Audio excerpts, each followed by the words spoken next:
जय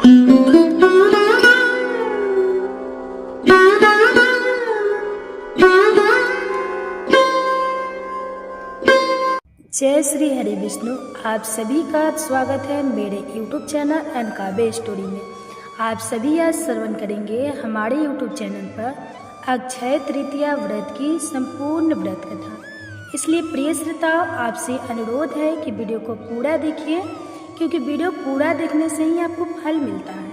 और हो सके तो वीडियो को ज़्यादा से ज़्यादा शेयर कीजिएगा, ताकि जितने भी आपके फैमिली फ्रेंड्स हैं सबके साथ पहुँच सके। तो आइए प्रिय श्रोताओं, श्रवण करते हैं अक्षय तृतीया व्रत की कथा। अगर कथा अच्छी लगेगी तो वीडियो को लाइक कीजिएगा, और चैनल पे पहली बार आए हैं तो सब्सक्राइब करके बेल बटन को ऑन कर लीजिएगा, ताकि हमारे ऐसे ही वीडियो के नोटिफिकेशन व्रत पर्व त्यौहार से रिलेटेड सभी के सभी वीडियो आप सबके पास सबसे पहले पहुँचे। तो प्रिय श्रोताओं, आप सभी का स्वागत है उस एक तिथि को जिसे स्वयं भगवान ने अक्षय कहा है। अक्षय तृतीया वह दिन जो समय के गर्भ में छिपे हुए दिव्य रहस्यों से भरा हुआ है, जिसे ना तो काल मिटा सकता है और ना ही पाप कलंकित कर सकता है। क्या आप जानते हैं, यह वही दिन है जब माँ गंगा स्वर्ग से पृथ्वी पर अवतरित हुई थी। क्या आपने सुना है कि यही वह तिथि है जब भगवान परशुराम ने जन्म लिया था?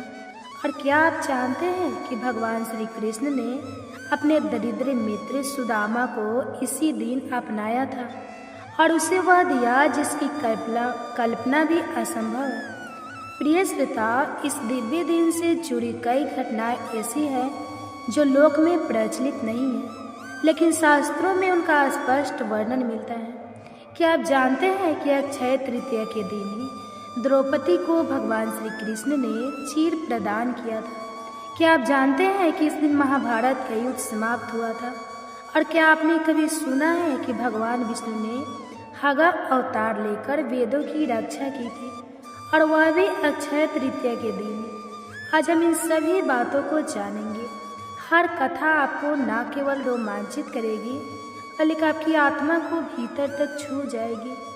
इस वाचन में आप सुनेंगे माँ गंगा का ब्रह्मलोक से पृथ्वी पर आगमन, सुदामा की भक्ति और श्री कृष्ण की करुणा, परशुराम का जन्म और क्षत्रियों का विनाश, अक्षय पात्र की कथा और उसकी दिव्यता, धर्म और मूर्ति से नारायण के अवतरण की कथा, बद्रीनाथ धाम के कपाट खुलने की परंपरा और कनकधारा स्रोत की उत्पत्ति, जो आज भी लक्ष्मी कृपा का अमोघ स्रोत है।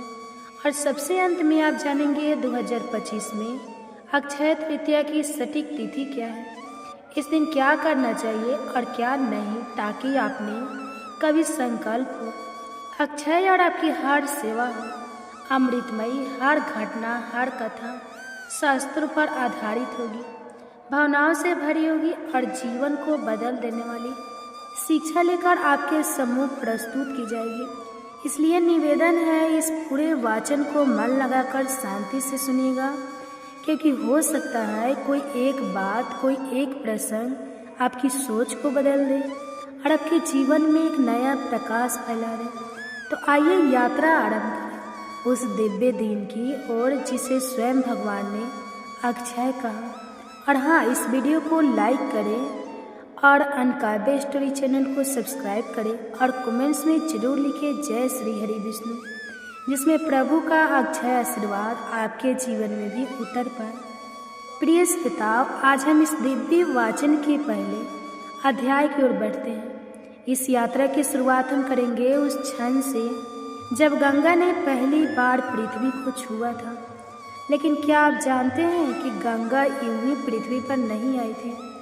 शास्त्रों के अनुसार जब राजा सागर ने अश्वमेध यज्ञ किया तो इंद्र ने उनका यज्ञ अश्व चुरा लिया। राजा सागर ने अपने 60,000 पुत्रों को आदेश दिया, जाओ खोज कर लो उस यज्ञ अश्व को। वे पुत्र धरती को खोदते हुए पाताल लोक तक पहुँचे, जहाँ उन्हें कपिल मुनि ध्यानस्थ अवस्था में मिले, और पास में था वही अश्वमेध। अज्ञानवश उन्होंने कपिल मुनि पर आरोप लगाया कि आपने घोड़ा चुराया है। जब उनकी तपस्या भंग हुई तो उन्हें क्रोध से 60,000 पुत्र वहीं भस्म हो गए। राजा सागर ने यह जानकर तप किया। फिर उनके पुत्र अंशुमान ने प्रयास किया। फिर दिलीप ने किया, लेकिन सफलता मिली भागीरथ को। भागीरथ ने कठिन तपस्या की, वर्षों तक गंगा जी का आह्वान करते रहे। जब गंगा प्रकट हुई, उन्होंने तो 2 शर्तें रखी। पहली, मैं स्वर्ग से इतनी तीव्र गति से आऊँगी कि यदि कोई मुझे रोकेगा नहीं तो मैं पाताल को भी नष्ट कर दूंगी। दूसरी, इतने पापी लोगों के संपर्क में आने से मैं अशुद्ध हो जाऊंगी, तो कौन मुझे शुद्ध करेगा? भागीरथ ने विनम्र स्वर में उत्तर दिया, हे माता, आपको शिव जी अपनी जटाओं में धारण करेंगे और पृथ्वी पर जो भगवान विष्णु के भक्त हैं उनकी भक्ति से आप शुद्ध रहेगी। गंगा ने सहमति दी। फिर वह दिन आया जब स्वर्ग से गंगा की धारा उतरी। शिव जी ने अपनी जटाओं में उन्हें समेट लिया और फिर धीरे धीरे उसे पृथ्वी पर छोड़ा।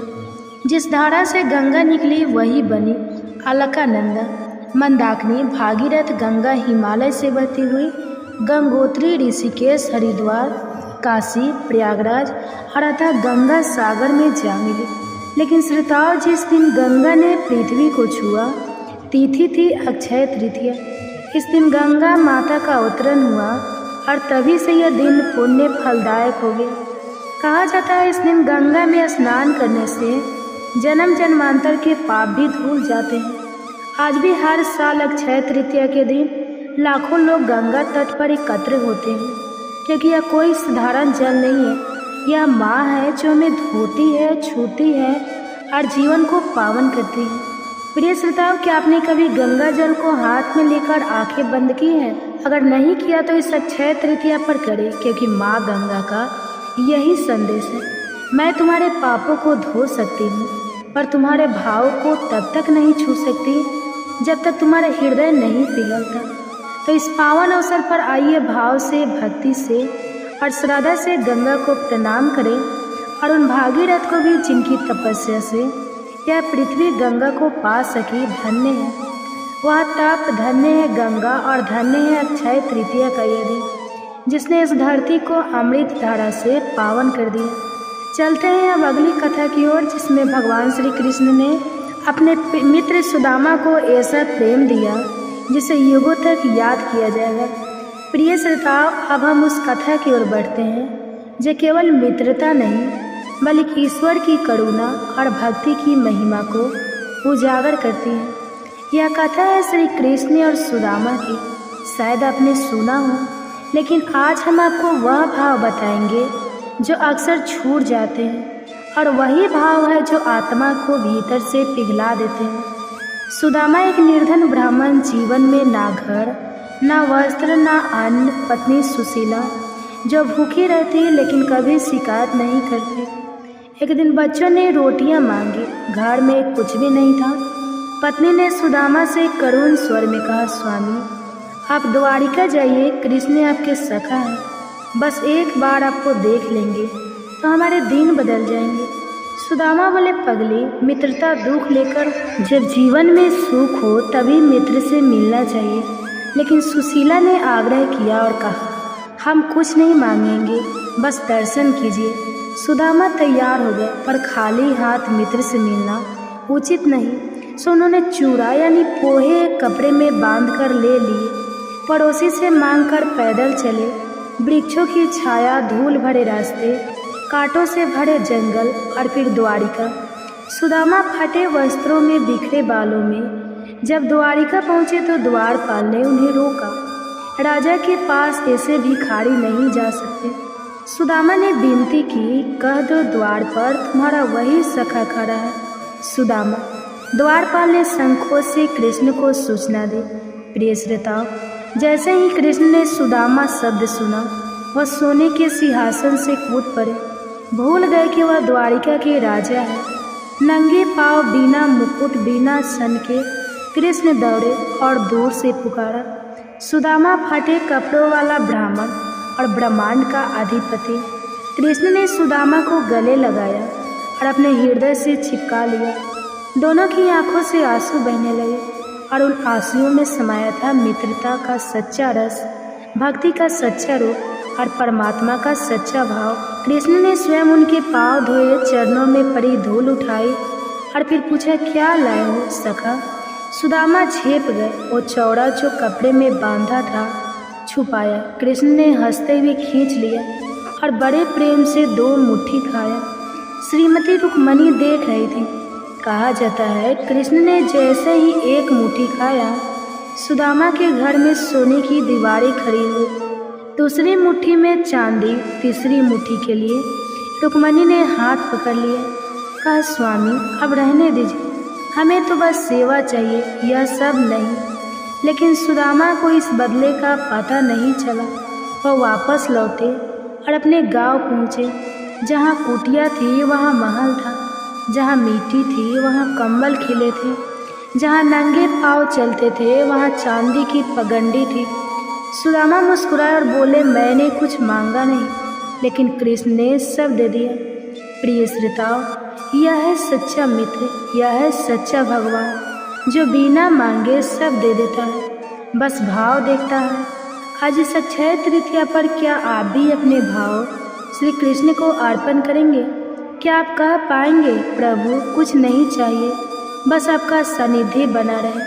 तो आइए उस श्री कृष्ण को याद करें जो भाव से द्रवित होते हैं और प्रेम में बंध जाते हैं।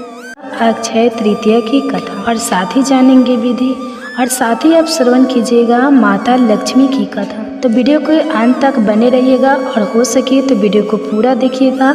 और वीडियो अच्छी लगेगी तो वीडियो को लाइक कीजिएगा और सब्सक्राइब कीजिएगा और ज़्यादा से ज़्यादा शेयर कीजिएगा, ताकि हमारे जितने भी दोस्त हैं सबके पास पहुंच सके। तो अक्षय अर्थात जिसका कभी क्षय ना हो, और तृतीया यानी तिथि के अनुसार तीसरा दिन हमारी वैदिक संस्कृति अत्यंत विशेष और वैज्ञानिक है, जिसमें सूर्य और चंद्र की गति के अनुसार तिथि, मास और उसमें आने वाले कुछ महत्वपूर्ण दिनों को निर्धारित किया जाता है।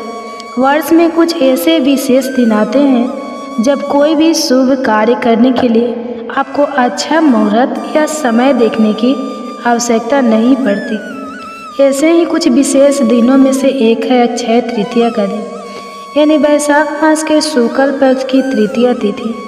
इस दिन को अक्षय कहा गया है। इसका अर्थ है कि इस दिन जो भी पुण्य कर्म या आध्यात्मिक कार्य किया जाए उसका कभी भी क्षय नहीं होता, उसका कभी भी नाश नहीं होता।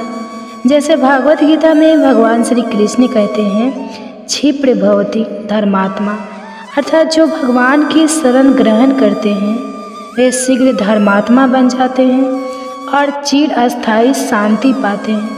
हे कुंती पुत्र, निडर होकर यह घोषणा कर दो कि मेरे भक्त का कभी नाश नहीं होता। उसी प्रकार अक्षय तृतीया के दिन किए गए कोई भी पुण्य कर्म के फल का भी नाश नहीं होता।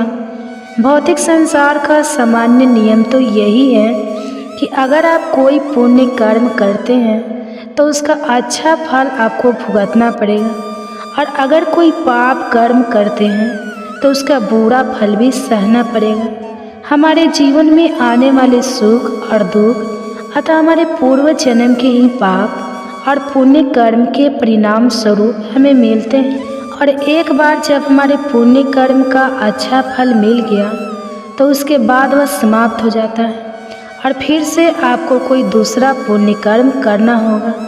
लेकिन अक्षय तृतीया ऐसा दिन है जिस दिन आप जितना अधिक मात्रा में आध्यात्मिक कार्य, पुण्य कार्य या जप, तपस्या, यज्ञ इत्यादि करते हैं, उसका जो फल मिलता है वह चिरकाल तक आपके साथ रहेगा, उसका कभी भी नाश नहीं होगा।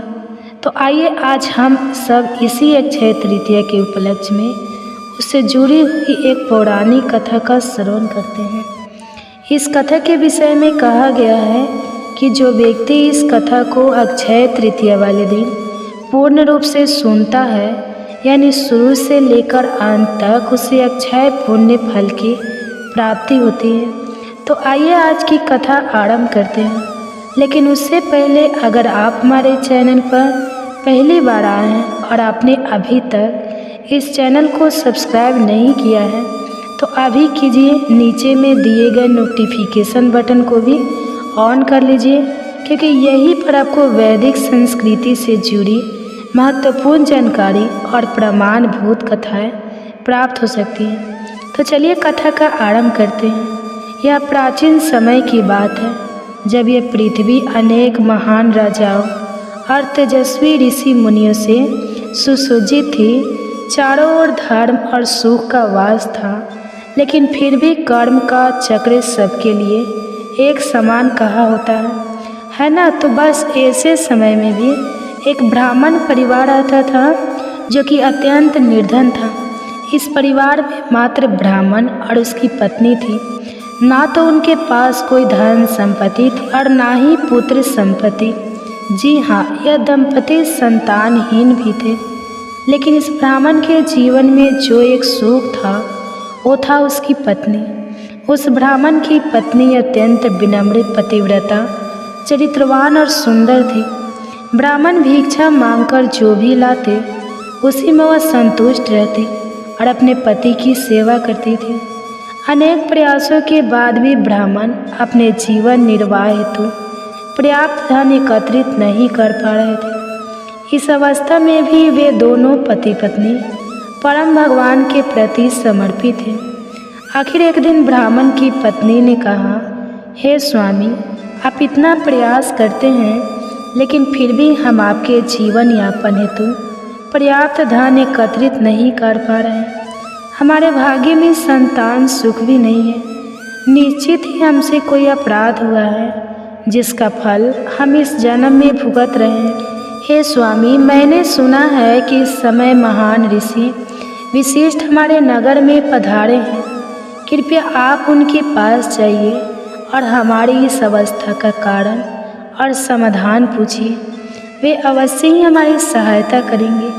अपनी पत्नी की बात सुनकर ब्राह्मण को भी यह सुझाव अच्छा लगा।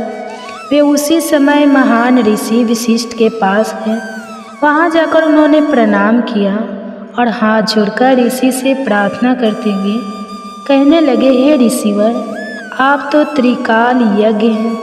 आप प्रत्येक जीव के भूत, भविष्य और वर्तमान से परिचित हैं। हे प्रभु, कृपया आप मेरी इस अवस्था का कारण बताइए। किस वजह से मैंने इस निर्धन और संतानहीन अवस्था को प्राप्त किया है और किस उपाय द्वारा हम इससे मुक्त हो सकते हैं। कृपया हमारा मार्गदर्शन करें। ऋषिवर, ब्राह्मण की बात सुनकर ऋषि विशिष्ट ने कहा, हे पुत्र, पिछले जन्म में तुम अत्यंत धनी थे और तुम्हारे अनेक एक पुत्र भी थे, लेकिन उस समय तुम अत्यंत कृपण थे। यहाँ तक कि तुमने अपने संतानों के लिए भी धन खर्च नहीं किया था। अपने धन और संपत्ति के प्रति आसक्ति और अपनी संतान के प्रति लापरवाही के कारण तुम्हें इस जन्म में निर्धनता और संतानहीन होने का श्राप मिला है। उस समय किसी कारणवश तुमने वैशाख मास के अंतिम 5 दिन में व्रत का पालन किया था, इसलिए इस जन्म में तुम्हें ब्राह्मण का शरीर और अच्छी पत्नी प्राप्त हुई है। अगर तुम इस जन्म में वैशाख मास के कम से कम 7 और दिनों का भगवान श्री कृष्ण की भक्ति द्वारा पालन करोगे तो इस अभिशाप से अवश्य मुक्त हो जाओगे और वैशाख मास के शुक्ल पक्ष में आने वाले अक्षय तृतीया के दिन परम भगवान श्री कृष्ण की पूजा अर्चना करो। ब्राह्मण ने विशिष्ट मुनि की बात का अक्षरशः पालन किया और उसके फल स्वरूप वह ब्राह्मण अपनी निर्धन और संतानहीन अवस्था से मुक्त हुआ। इस कथा का महात्म सुनाते हुए कहा गया है कि जब हम इस प्रकार की पौराणिक कथाओं का श्रवण और पठन करते हैं तो हम अपने आप ही परम भगवान गुरु और वैष्णव की सेवा में संलग्न होते हैं। इसलिए अक्षय तृतीया के दिन इस कथा का श्रवण अवश्य करना चाहिए। सिंहाचल में भगवान नरसिंह देव के एक विग्रह है जिन्हें संपूर्ण वर्ष के दौरान चंदन लगाकर रखा जाता है, लेकिन अक्षय तृतीया का यही वह एकमात्र दिन है जब उनके शरीर से चंदन उतार लिया जाता है। यानी सिंहाचल के भगवान नरसिंह देव के वास्तविक विग्रह के दर्शन आपको सिर्फ अक्षय तृतीया के दिन ही हो सकते हैं। जगन्नाथपुरी धाम में हमारे प्रिय जगन्नाथ बलदेव और सुभद्रा जी के रथ यात्रा की तैयारी और रथ बनने की शुरुआत भी अक्षय तृतीया के दिन से ही होती है। वृंदावन में बांके बिहारी मंदिर में भगवान श्री कृष्ण के चरणों के दर्शन भी वर्ष में सिर्फ एक बार अक्षय तृतीया के दिन होते हैं। इसी दिन से गंगोत्री, यमुनोत्री और बद्रीनाथ के द्वार भी खुल जाते हैं और 4 धाम यात्रा प्रारंभ होती है। आदि शंकराचार्य ने कनकाधार स्तोत्र की रचना भी अक्षय तृतीया के दिन ही की थी। श्रीपाद माधवेंद्र पुरी ने भी इसी दिन भगवान को सर्वप्रथम बार चंदन लगाया था और इस प्रकार चंदन यात्रा का प्रारंभ भी अक्षय तृतीया वाले दिन से ही होता है। हमारे श्रीला प्रभुपाद ने भी झांसी में लिंग ऑफ डिवोर्स की स्थापना भी अक्षय तृतीया वाले दिन ही की थी। जैन धर्म के लिए भी अक्षय तृतीया अत्यंत विशेष दिन है, क्योंकि जैन धर्म के सर्वप्रथम तीर्थकर ऋषभ देव ने आज ही के दिन अपने 1 वर्ष के उपवास का पालन किया था। इसलिए वे इस दिन को वर्षी तप के नाम से भी मनाते हैं। अक्षय तृतीया को अखा तीज के नाम से भी जाना जाता है। अक्षय तृतीया एक ऐसा विशेष दिन है जिस दिन अधिक से अधिक मात्रा में दान और पुण्य कर्म के साथ साथ व्यक्ति को आध्यात्मिक कार्य भी करना चाहिए, जैसे कि भगवान के पवित्र नामों का जप करना चाहिए। इसलिए आज के दिन अधिक संख्या में हरे कृष्ण महामंत्र का जाप करना चाहिए। आज के दिन भगवत गीता, श्रीमद् भागवत जैसे आध्यात्मिक ग्रंथों को पढ़ना चाहिए। अक्षय तृतीया के दिन स्वयं देवी लक्ष्मी और भगवान नारायण की विशेष पूजा करने का महात्म है। इसलिए कहा जाता है कि इस दिन किसी भी रूप में सोना या चांदी खरीदना शुभ माना गया है। आप अपनी क्षमता अनुसार सोने और चांदी की खरीदी कर सकते हैं, चाहे वह आभूषण के रूप में हो या फिर किसी और रूप में। जरूरी नहीं है कि कोई बड़ी चीज़ ही लेना, आप कम से कम कीमत वाली चीज़ भी ले सकते हैं। इससे सौभाग्य की वृद्धि होती है। इसके उपरांत इस दिन आप घर, जमीन, दुकान, प्लान, नया वाहन, पुस्तकें, वस्त्र इत्यादि भी खरीद सकते हैं। अगर आप कोई नया व्यवसाय शुरू करना चाहते हैं तो अक्षय तृतीया का दिन सबसे शुभ है। कोई भी मांगलिक कार्य जैसे विवाह, गृह प्रवेश इत्यादि भी इस दिन किया जा सकता है। अब देखिए, सबसे बड़ा दान होता है ज्ञान का दान। इसलिए अगर आप ज्ञान का दान देना चाहते हैं तो अक्षय तृतीया के दिन भागवत गीता, श्रीमद् भागवत और चैतन्य चरितमृतम ग्रंथों को भी खरीद सकते हैं। इन ग्रंथों को आप खरीद कर अपने मित्रों, संबंधियों या फिर जिज्ञासु लोगों को वितरित कर सकते हैं। और सबसे महत्वपूर्ण, अक्षय तृतीया के दिन से ही इस्कॉन के प्रत्येक मंदिरों में चंदन यात्रा का प्रारंभ होता है। चंदन यात्रा यानी इस गर्मी की ऋतु में 21 दिन तक भगवान के विग्रह शरीर पर चंदन का लेप लगाया जाता है और इसके दर्शन अत्यंत दुर्लभ और विशेष होते हैं। अगर आपके घर के आसपास कोई इस्कॉन मंदिर या केंद्र है या फिर कोई ऐसा मंदिर है जहाँ पर चंदन यात्रा का पालन होता है तो अक्षय तृतीया वाले दिन अवश्य ही वहाँ जाइए और भगवान के विशेष श्रृंगार दर्शन करिए। यह चंदन यात्रा कैसे शुरू हुई और इसके पीछे की कथा क्या है, अगर आप यह जानना चाहते हैं तो नीचे कमेंट्स बॉक्स में हमें लिखकर बताइए।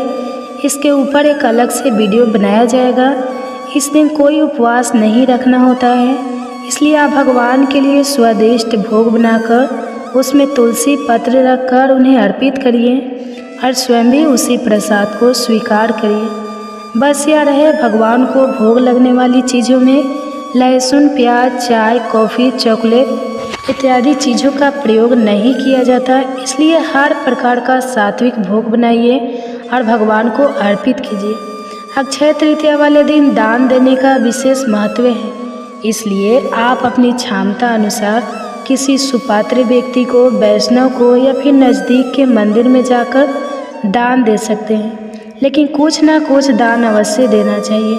हम आशा करते हैं कि आपको आज की अक्षय तृतीया की यह कथा अच्छी लगी होगी और अगर आप वैदिक सनातन ज्ञान के प्रमाणभूत प्रचार कार्य के हमारे इस अभिमान की सराहना करते हैं और उससे संतुष्ट है तो आप हमारे चैनल को सब्सक्राइब कीजिए और बहुत सारा प्यार दीजिए। धन्यवाद।